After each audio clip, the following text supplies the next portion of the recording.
West have a point here.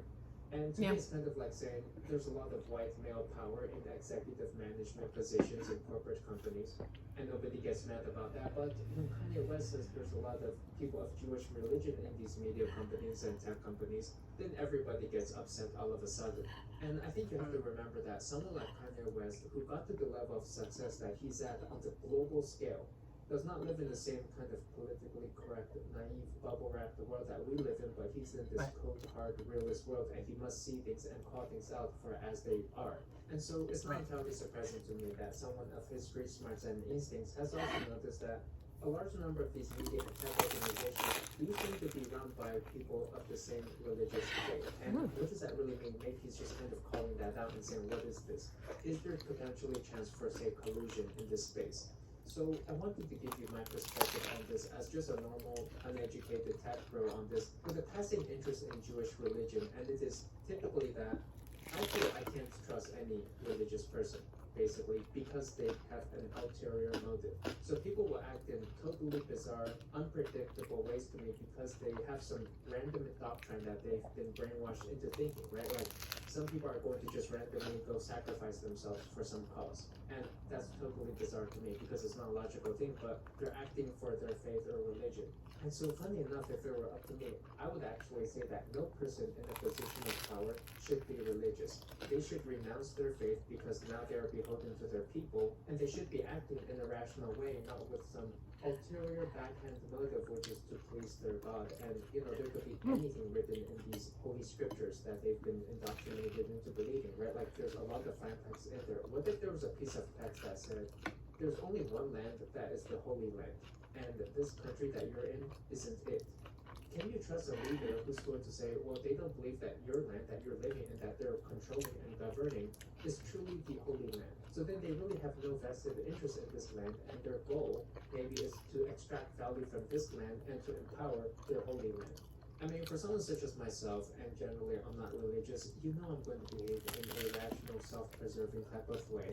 Whereas when you see religious people, you just don't know what they're going to do because there's all these random holy scriptures that they're following. And who knows, oftentimes they can even be at a conflict of interest with what is good for the public good. And so when I see large groups of religious people with power concentrated in a certain area, it does kind of concern me as well, and I wonder, do we need some more religious diversity in here as well? I know that in the modern day, people like to say, hey, why don't we just be welcoming of everything? We have freedom of gender, freedom of religion, freedom of race, just whatever, anything goes, do whatever you want. But I think it's funny that we'll also whitelist certain religions. So for example, if all these red people in power were of Al-Qaeda religion, that may be kind of concerning to people, and they would say, hey, what's going on here? Is there a chance for collusion?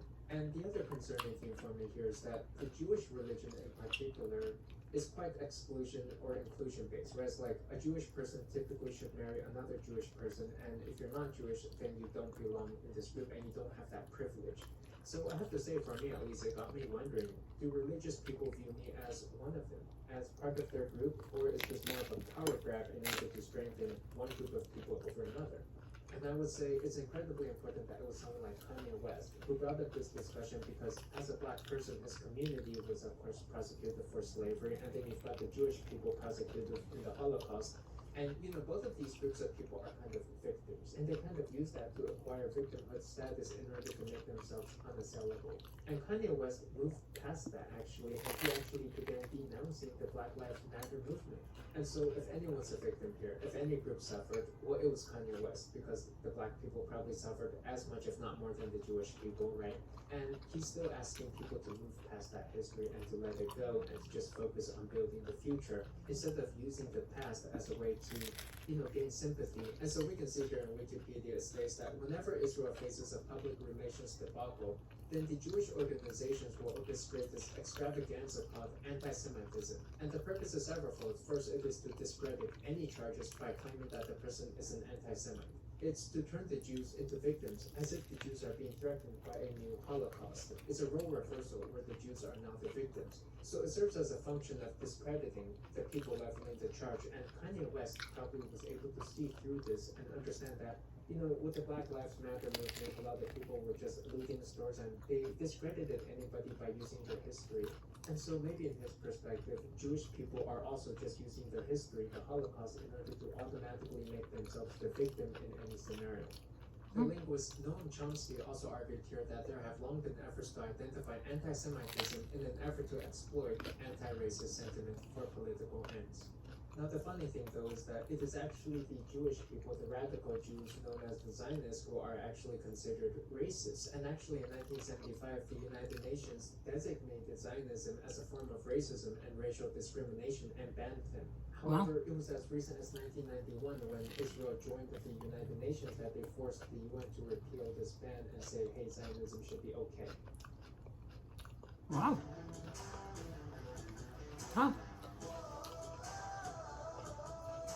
I didn't know that. But there's been a lot of criticism of Zionism throughout history up to present day, where they know that Zionism is replete with manifestations of deep hostility and contempt towards the indigenous populations, and Zionism typically views Palestine as the Holy Land. So when they go out to these other countries, they typically view those as the indigenous groups of people. And so digging into history a little bit here, some have said that Zionism is more of a colonialist movement where they seek to conquer other lands and then to strengthen their holy land, Palestine.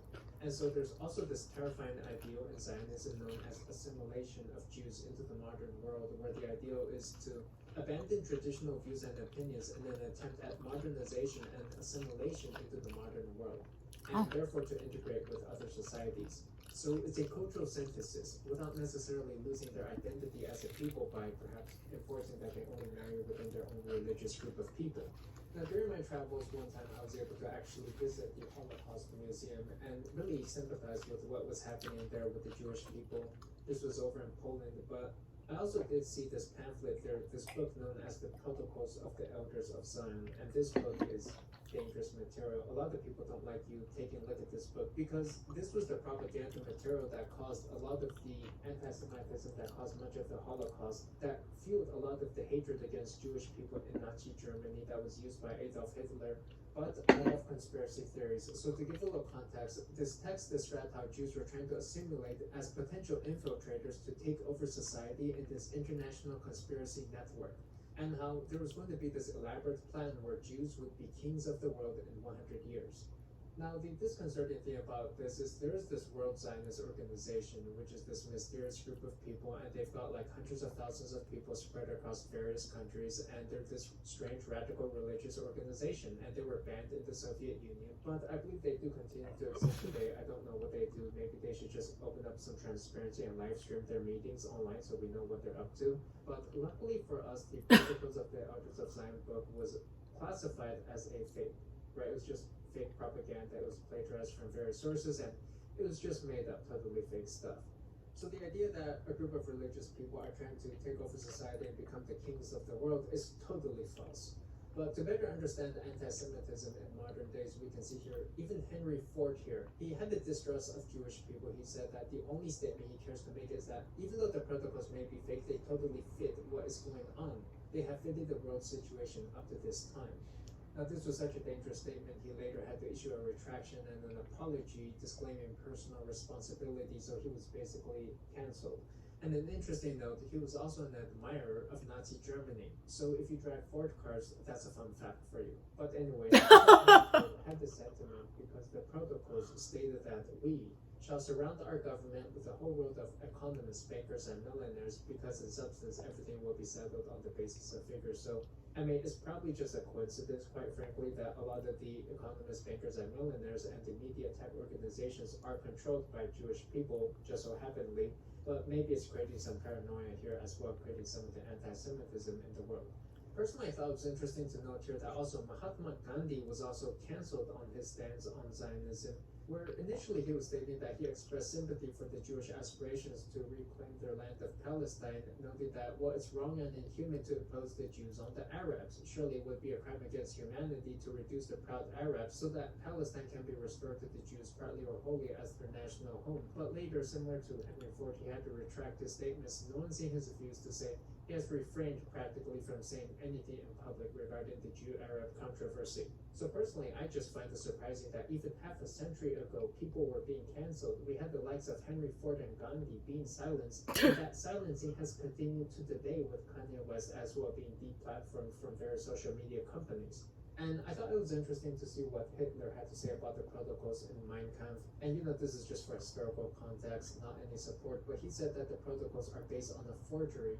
And so he knew that, kind of a similar position to Henry Ford, but he noted that the important thing is with positively terrifying certainty, they reveal the nature and activity of the Jewish people and expose their inner context as well as their ultimate final aims, that being to take over society, which we have proven to be false today.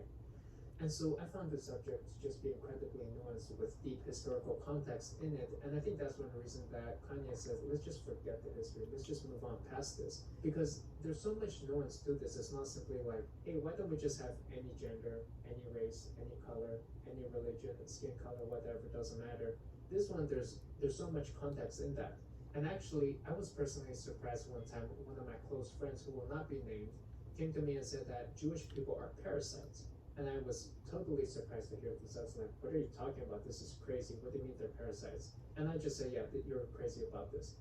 But it turns out that there's an entire Wikipedia articles about the Jewish parasite. There's actually historical terms for this. So this is another complete rabbit hole throughout history. There have been a lot of people who have discussed this. I don't know if it bears going through, but it kind of makes me wonder, why do people call themselves Jew? It kind of creates this group of people. And to me, it's kind of like, if I were to call myself a crusader, as in the Crusades, where 2 million people died in this war, and if you saw me and I came and said, I'm a crusader, what does that mean?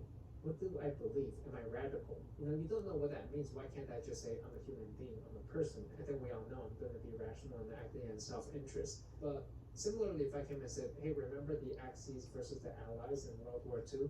Well, I'm an ally. Why do you have to bring that up? Why do you have to bring up this personal designation? Is some type of holy war still going on in your head? Is there some ulterior motive? Or can we all just say that we're modern people now? And